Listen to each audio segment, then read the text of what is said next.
Ang kaso nga lang, habang niluluto ko siya, may masaklap na nangyari.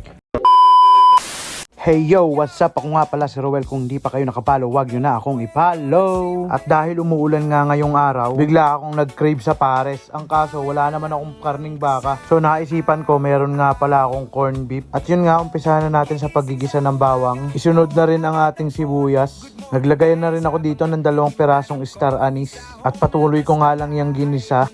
At isinunod ko na ngang ilagay itong aking corned beef at patuloy ko nga lang siyang hinalo at iginisa. After nga nun, isinunod ko ng lagyan ng toyo. Ang kaso nga lang, habang niluluto ko siya, may masaklap na nangyari. Nahulog yung gamit kong cellphone na pang video. Usap ako nga pala, comment na naman dyan. Bakit mo nalalagyan ng bill? Eh di sasama yung lahat.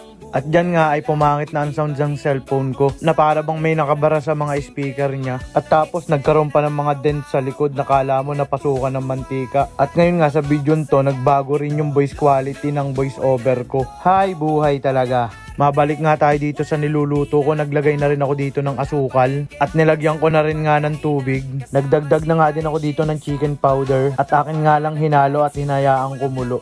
At nilagyan ko na nga rin dito ng paminta.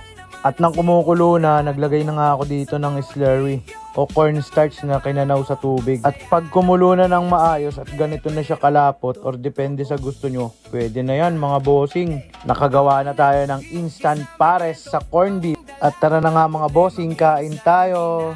Goodbye!